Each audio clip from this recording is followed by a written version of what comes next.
Hello guys, welcome to positive of study channel. तो guys, आज हम डिस्कस करेंगे क्लास 10 का मैथ का टॉपिक रियल नंबर, यानी कि इसका जो फर्स्ट टॉपिक होगा यूक्लिड विभाजन प्रमेय का होगा, जिसको लेमा इंग्लिश में बोलते हैं। तो गाइस, इसके बारे में जानेंगे कि इसकी उत्पत्ति कैसे हुई, कब हुई और ये किस लिए इसकी उत्पत्ति हुई। तो गाइस, यहाँ पे एक पहेली दे रखी है। यहाँ पे पहेली ये है कि एक विक्रेता जो है सड़क पे चल रहा था, तो एक आलसी व्यक्ति जिसके पास कोई काम नहीं था उससे लड़ने लगा और उसकी टोकरी उतार कर जो है उसने सड़क पे गिरा दी। तो विक्रेता ने जो है पंचायत लगाई, तो उससे पंचायत ने उसका मूल्य देने को कहा आलसी आदमी से। तो विक्रेता से पूछा कि टोकरी में कुल कितने अंडे थे। तो उसने जो है, जो अंडे बेचने वाला था जिसकी टोकरी थी, तो उसने जवाब दिया कि दो दो गिनने पर एक बचेगा। दूसरा जवाब उसका था तीन तीन गिनने पर दो बचेंगे और चार चार गिनने पर तीन बचेंगे। इसी तरह उसने कहा पाँच पाँच गिनने पर चार बचेंगे, छः छः गिनने पर पाँच बचेंगे। तो गाइस, लास्ट में उसने कहा सात सात गिनने पे जो है कुछ नहीं बचेगा। और उसने कहा मेरी टोकरी में 150 से ज़्यादा आ भी नहीं सकती, 150 से ज़्यादा अंडे नहीं आ सकती। तो कितने अंडे थे ये बताना है। तो इस पहेली को सुलझाने का जो है प्रयत्न किया गया, ट्राई किया गया बार बार। तो मान लीजिए किस तरह से ये पहेली सुलझाई जा सकती है। मान लीजिए कि उसकी अंडों की संख्या क्या थी, ए। तो उसको उल्टे क्रम में देखते हुए उसके उल्टे क्रम से कार्य करते हुए हम देखते हैं कि ये संख्या 150 से छोटी है या उसके बराबर है। यहाँ पर देख सकते हैं ये संख्या जो है 50 से छोटी है या 150 से छोटी है, इसके बराबर है। तो इसके जो है कुछ परिणाम इस तरह से निकल सकेंगे। अगर 7 अंडे हैं, उसने सात सात दिए, कुछ भी नहीं बचा, तो उसके पास a = 7p + 0 आएगा। उन 150 को जो है, या उस ए संख्या को इस तरह से कन्वर्ट कर सकते हैं। अगर उसने छः छः गिने और 5 बचे होंगे तो इस तरह से गाइस लिख सकते हैं, जैसे कि आप देख सकते हैं a = 6q + 5। और 5 5 दिए होंगे, 5 5 गिनने पे जो है 4 बचे होंगे, तो इस तरह से होंगे a + 5s + 4। और गाइस 4 4 गिनने पे 3 बचते हैं, तो इस तरह से उसका इस रूप में परिवर्तित हो जाएगा, a = 40 + 3 हो जाएगा। जहाँ t जो होता है एक नेचुरल नंबर होता है। इसी तरह से 3 3 गिनने पर 2 बचेंगे, तो उसको इस तरह से परिवर्तित कर सकते हैं।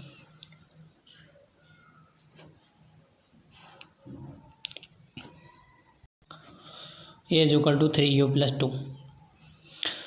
तो u यहाँ पे हर जगह एक कुछ ना कुछ जो मल्टीपल में है, 7 6 5 और 4 और 3 की। तो ये जो है गाइस हमारा कोई नेचुरल नंबर है, यानी दो दो गिनने पर अगर एक बचेगा तो इससे ये साबित हुआ a + 2b + 1 में परिवर्तित हो जाएगा। ऊपर ये पता चलता है कि जो a b हैं हमारे, ये पूर्णांक हैं। उदाहरण के लिए मान लो जो हमारा b बचा है, जो हमारे 7 6 5 जो हमारे इसके मल्टीपल में आए हैं, जो हमारे क्या है q s t, वो हमारे नंबर हैं 7 5 6 3 2। तो गाइस यहाँ पे पता चलता है अगर इनको a b से भाग दें तो हमारा शेषफल कितना बचेगा, r बचेगा। तो r जो शेषफल है गाइस यहाँ पे देख सकते हैं, पहले वाले में 0 शेष था, दूसरे वाले में 5 शेष है, तीसरे वाले में 4 शेष है, इसमें 3 और गाइस इसमें 3 2 और इसमें 1 है। इस तरह से इनमें जो है जो लेफ्ट क्वांटिटी हैं प्लस में जो लिखी हुई हैं, बाकी वो हमारे क्या है शेष क्वांटिटी हैं, शेष नंबर हैं। तो गाइस इसको कुछ इस तरह से सॉल्व किया गया, जैसे कि हम समीकरण को देखते हैं। तो इसका जो यूज किया गया गाइस, इसको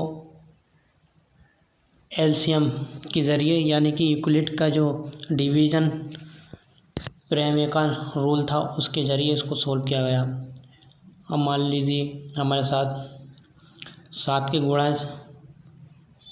जो हैं सभी को संतुष्ट करेंगे इसमें, जो ऊपर हमारी क्वांटिटी जो है। तो इस तरह से आप ज्ञात कर सकते हैं कि सारे अंडों की संख्या कितनी होगी, 119 होगी। यानी 7 का मल्टीपल सबको सेटिस्फाई करेगा यहाँ पे। जैसे कि 119 अगर उसकी अंडों की संख्या 7 से मल्टीप्लाई करेंगे तो देख सकते हैं जो उसका एलसीएम आएगा 119 आएगा, और 7 होता है 7 सत्ते 49। तो गाइज इसी तरह से ये जो है हमारा सेटिस्फाई करेगा। और जो हमारे नंबर थे वो गाइज कुछ इस तरह से था 5, 7, 6। तो जो उनका एलसीएम आया था गाइज, जो इनका एलसीएम आएगा, जो हमारे 7, 6, 5 हैं, वो गाइज उनका एलसीएम होगा हमारे पास 119, 119 आ जाएगा। तो गाइज इस तरह से सोल्व करने पे हमें पता लग गया था कि टोकरी में कितने अंडे होते हैं। इस बात का अनुभव करने के लिए यूक्लिड ने एक सूत्र निकाला, यानी यूक्लिड विभाजन प्रमेयिका या लेम्मा क्या है वो निकाली। तो उसके कुछ क्वेश्चन दिए गए हैं, उस पर विचार करेंगे। वो हमारी मतलब यूक्लिड विभाजन लेम्मा क्या थी वो इसके बारे में जानेंगे। तो जैसे कि यहाँ पे दिया है 17, 5, 20, 24।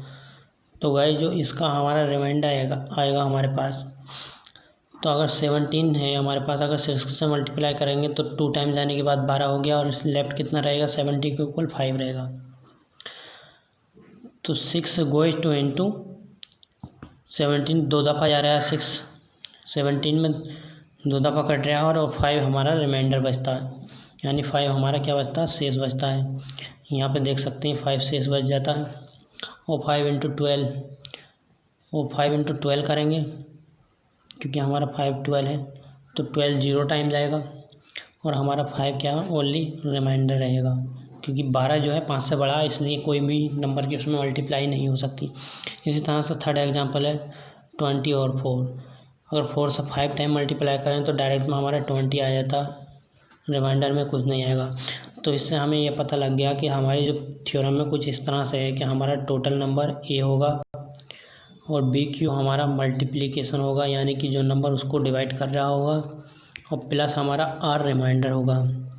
तो यहाँ पे देख सकते हैं क्यू आर शून्य भी हो सकते हैं, क्योंकि रिमाइंडर भी शून्य हो सकता है, और जिससे मल्टीप्लाई कर रहे होते हैं वो भी शून्य हो सकता है।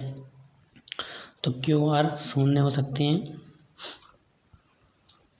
और बी जो होता है हमारा वो नंबर होता है जो ए बी नंबर यहाँ पे दिए हुए हैं, ए 17 है, बी हमारा 6 है।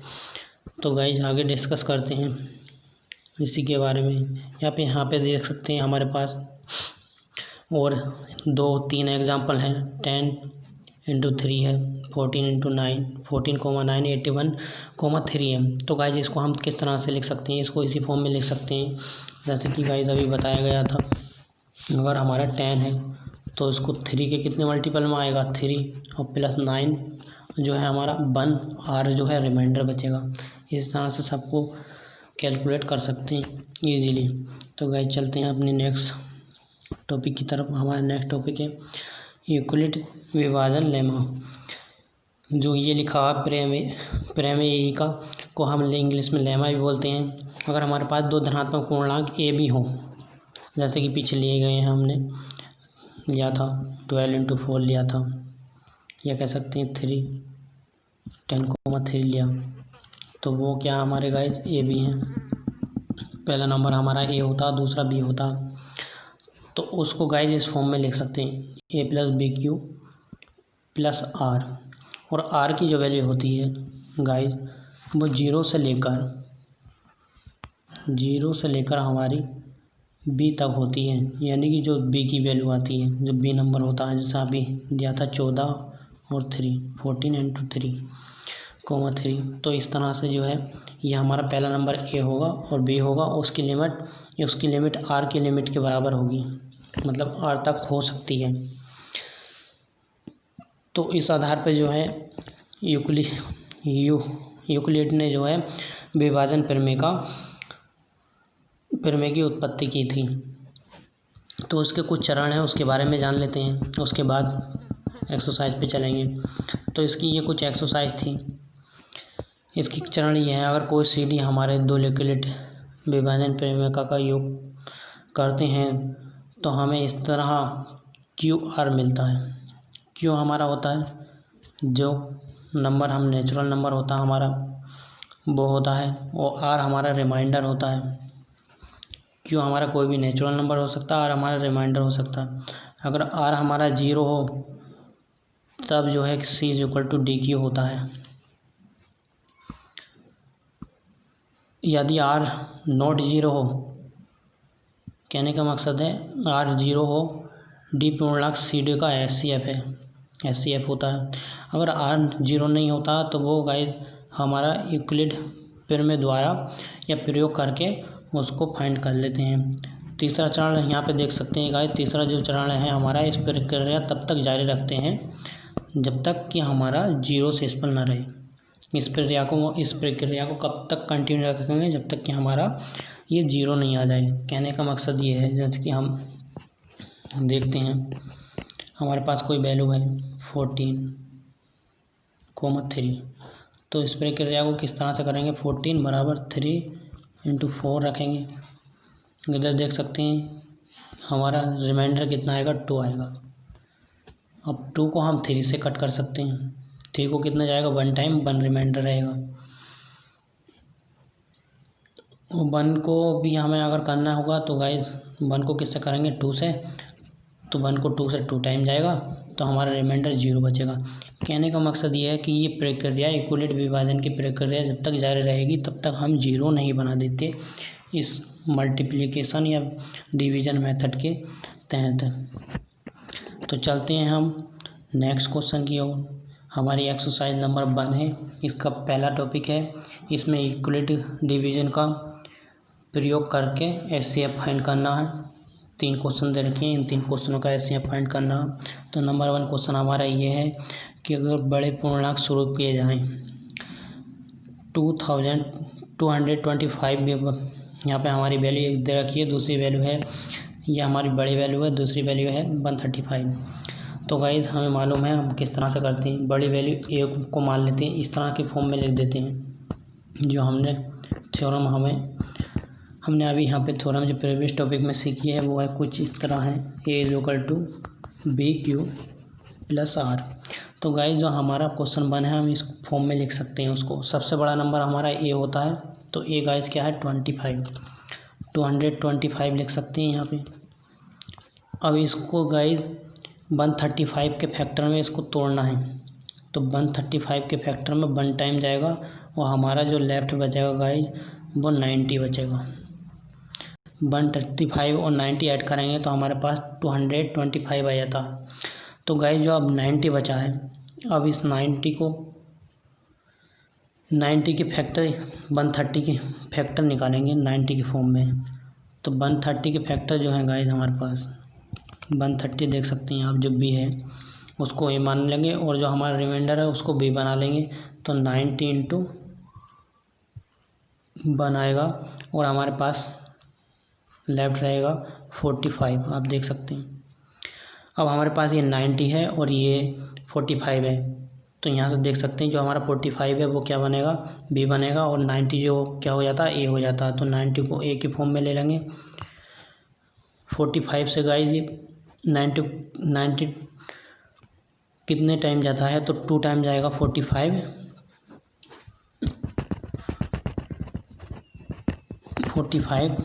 × 2 इक्वल होगा 90 की। तो इस तरह से गाइस हमारा 0 आ जाता है। तो यहाँ पे जो लास्ट डिवाइड रिमाइंडर बचता है हमारा गाइस वो HCF होता है। यहाँ पे कितना HCF होगा, हमारा 35 HCF होगा, देख सकते हैं यहाँ पे 35 HCF जो लास्ट रिमाइंडर है हमारा वो आया है। तो जो लास्ट रिमाइंडर हमारा रह जाता है 0 से ऊपर, तो वो गाइस हमारा HCF होता है। इसी तरह से हम देखेंगे क्वेश्चन नंबर 2 को। क्वेश्चन नंबर कुछ गाइस इस तरह है, जैसे यहाँ पे देख सकते हैं 38,220 दे रखा है, यानी 38,220 दे रखा है, उसको 196 के फैक्टर में तोड़ना है। तो 195 के फैक्टर में गाइज हमसे वो उसके फैक्टर बना देंगे कितने, 195 फैक्टर, और इससे 195 फैक्टर बनाने पे हमें क्या मिलता है गाइज, 0 मिलता है। तो इससे ये पता लगता है जो हमारा बी है वही हमारा इस कंडीशन में क्या होगा, HCF होगा, क्योंकि हमारा 0 ये आ रहा है। और बी क्या बनता है गाइज, हमारा बी वही बनता है जो रिमाइंडर में पहले से होता था, वो हमारा बी बनता है। और जो रिमाइंडर में पहले होता है वह हमारा HCF कहलाता है। तो गाइज 196 HCF है 38,220 का। तो ये क्वेश्चन गाइज यहाँ पे कुछ क्लियर होता है। तो गाइज इस क्वेश्चन को इस तरह भी कर सकते हैं, जैसे कि भाग विधि से देख सकते हैं आप। जैसे ये क्वेश्चन है हमारे पास, 196 का जब LCM निकालेंगे तो उसको कट करेंगे तो 195 से पूरे का पूरा कट हो रहा है। तो हम जिससे कट करते हैं वो हमारा क्या होता है गाइज, HCF होता है, वो हमारा HCF होगा। और हम चलते हैं थर्ड क्वेश्चन की ओर। तो गाइज हमारा थर्ड क्वेश्चन भी सेम इसी तरह है। यहाँ पे A + BQ + R की फॉर्म में इसको लिखना है। जो हमारा B कितना है, 255 है, तो उसको 3 टाइम कट मल्टीपल होगा और 102 रिमाइंडर बचेगा। 102 रिमाइंडर को 51 से जब कट होगा गाइज तो जो हमारा आएगा 0 रिमाइंडर बचेगा। तो इसका मतलब 102 जो होगा हमारा 51 जो होगा, यहाँ पे जो बी जो बचता है वो हमारा क्या होगा, रिमाइंडर होगा। और रिमाइंडर क्या कहलाता है, हमारा HCF कहलाता है। यानी इस वैल्यू का जो रिमाइंडर होगा 867 का 51 रिमाइंडर होगा। तो चलते हैं नेक्स्ट क्वेश्चन की ओर। हमारा गाइस नेक्स्ट क्वेश्चन है ये कि इस तरह से है कि दर्शाना है कि धनात्मक विषम पूर्णांक कितने, 6Q + 1 और 6Q + 3 और 6Q + 5 है। तो इनको ये बताना है कि गाइस क्यों एक पूर्णांक है। तो हल करते हैं। मान लिए कि A हमारा जो है प्रारंभ नंबर है जैसे कि हमने माना था, और B हमारा जो है A और B 6 के साथ डिवाइड हैं। तो देख सकते हैं, तो जब डिवाइड है उसके साथ तो गाइस जो हमारी रेंज बनेगी R की 0 से लेकर R तक कितनी बनेगी, 6 आएगी। जो रेंज होती है हमारी वो B तक होती है। R की जो रेंज होती है B तक होती है, इसलिए गाइस हमने ये 0 से लेकर R 6 तक लिखा है, इसी वजह से। बाकी इसको लिखने का और कोई रीज़न नहीं है। तो देख सकते हैं यहाँ पे जो हमारा 0 से लेकर R तक इसकी R की रेंज हो गई। तो रेंज बाकी शेष हमारे पास जो बचते हैं, यहाँ पे गाइस मान लेते हैं 0 हमारे साथ 5 से शेष बचता है, यानी कि जो रिमाइंडर होगा वो यही तो होगा। 0 से लेकर 6 तक कितने होंगे, 1 2 3 4 5 6, यानी कि 5 तक होगा, हमारे 6 नंबर हो जाएंगे। तो गाइस यहाँ पे ये देखने को मिलता है जो हमारा यहाँ पे ये रिमाइंडर है 0 से लेकर 6 तक। अगर इस रिमाइंडर को हम इस फॉर्म में लिख लें A = 6 क्यों, क्योंकि A = 6 क्यों लिख लेंगे, A = 6 क्यों लिख लेंगे तो इसके बाद पहला क्या 0 होगा। इसी तरह से दूसरा गाइस होगा हमारा 1, तीसरा 2 होगा, तीसरा चौथा 4 3 होगा, और 5 क्या होगा 4 होगा। इस तरह से 6 के नंबर क्या होगा हमारा 5 रिमाइंडर होगा। तो गाइस यहाँ से हम देख सकते हैं कि हमारा जो वैल्यू मिली है कुछ इस तरह से मिली है, 6Q और 6Q + 2 और मिली है 6Q + 4, ये वैल्यू मिली है। लेकिन हम इनको नहीं ले सकते क्योंकि ये क्या है, हमारी 2 से विभाज्य हैं। अतः कोई भी अगर संख्या धन पूर्णांक का रूप 6 + 1 की हो, 6 + 3 की हो तो वो ही लेते हैं। तो यहाँ पे देख सकते हैं 6Q + 1 और 6Q + 1 को हमने इसीलिए यहाँ पे कंसिडर किया क्योंकि R = 1 आ रहा है, यहाँ पर हमारा रिमाइंडर कितना 1 आ रहा है। तो गाइस इसी तरह से हम 6Q + 6Q + 1 और 6Q + 5 के लिए ले सकते हैं इसको। तो चलते हैं नेक्स्ट क्वेश्चन की तरफ। नेक्स्ट क्वेश्चन है हमारा क्वेश्चन नंबर 6। इसमें यह बताना किसी पीरियड में 616 सदस्य हैं वाली एक सेना है, अगर इसको 32 टुकड़ियों में बांट दिया जाए, 32 टुकड़ियों का 3200 सदस्य वाला एक आर्मी बैंड के पीछे मार्च करना है। दोनों समूहों का सामना करने वाले स्तंभों का मार्च करना है। स्तंभों की अधिकतम संख्या क्या है? तो गाइस हमें इसमें ये बताना है कि कितने जिसमें वो मार सकते हैं वो क्या है, स्तंभों की संख्या कितनी है, मतलब जितने वहाँ पे लग सकते हैं कॉलम में।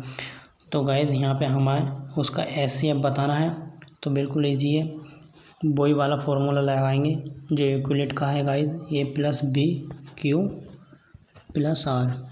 तो हमारा जो A दे रखा है गाइस 616 दे रखा है, देख सकते हैं। B दे रखा है 32 का जो मल्टीपल आएगा गाइस हमारे पास 19 आएगा। और इसका रिमाइंडर हमारे, अगर गाइस वीडियो अच्छी लगी हो तो चैनल को सब्सक्राइब करें। लेटेस्ट वीडियो के लिए बेल आइकन को प्रेस करें।